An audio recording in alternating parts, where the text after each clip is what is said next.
Okay, not a video person like I always say. So here we go. I'm going to kind of go through the menu options and the screen. So first we have exhaust set point, which is your exhaust set point that you're heading for.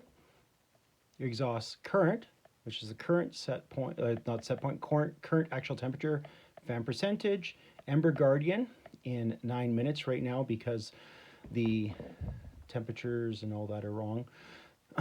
Okay, we have the water high point, so pointed the boiler will turn off at, water low point, point it'll turn on it.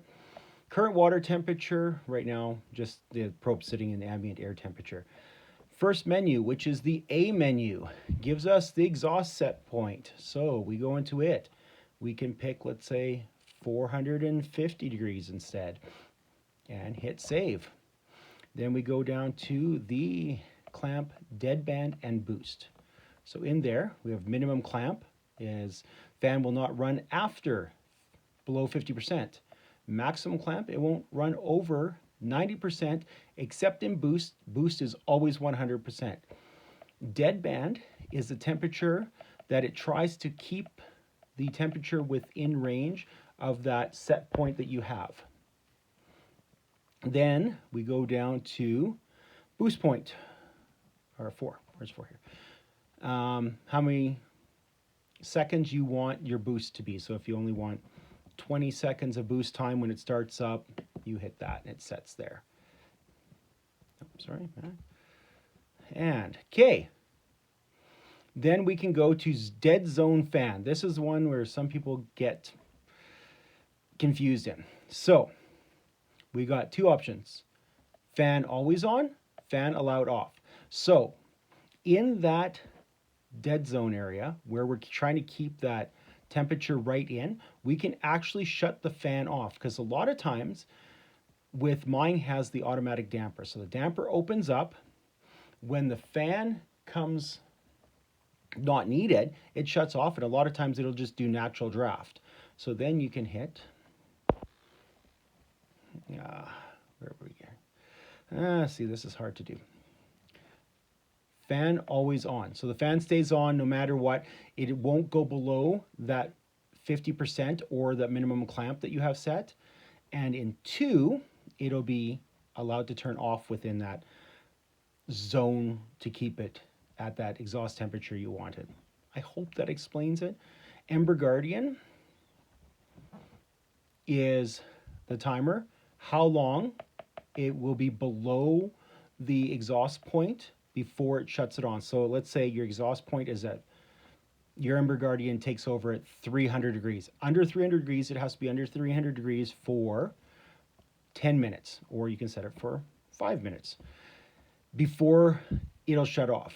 And that you can set here is your temperature. So put it at 300 and hit save. And then let's say log shift while it's in that 9-minute range or whatever, or even in that 9-minute range, the log shift and it goes back up again. So that's your flue recovery. And let's say we'll set it at 325. Then it goes out of Ember Guardian above that range. Under that, it'll go into Ember Guardian and there'll be a pop-up screen and you have to hit, I think it is star to reset the unit. Okay, now we go into C setting, which is the environmental, which uses, I can't see if I can find it here, so show it. It uses this sensor here. That sensor gives us, here I'll show you what the sensor actually gives us. BME settings is number 2. Gives us outside air temperature, gives us the humidity and the air pressure. So let's just go back. In that season setting, you can have different seasons. Summer and shoulder seasons, winter, and then in extreme, because we get some pretty cold up here. So when it gets to be so cold, I want this thing blowing as much as it can.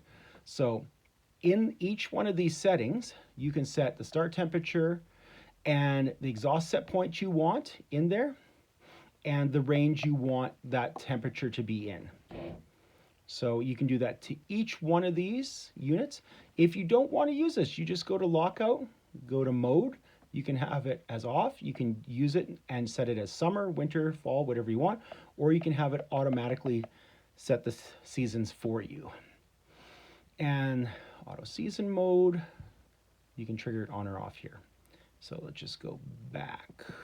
Okay, and lockout hours. So if you get wild fluctuations, you don't want it to change for, let's say, it could change every 5 minutes if you're sitting within a certain range.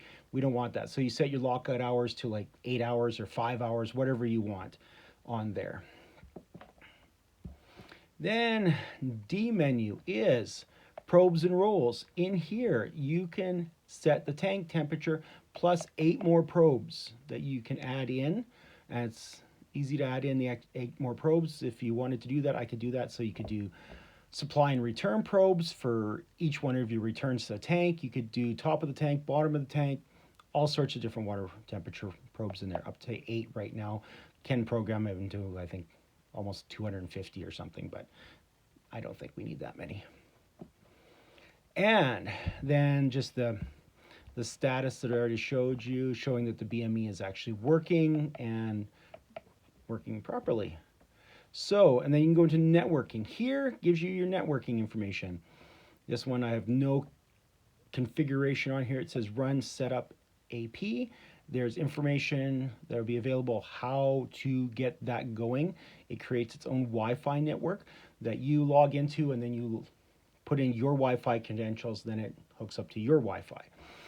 And if you need to do that a factory reset, you go to 2 and you can reset. It resets all of the things that you can set in that API.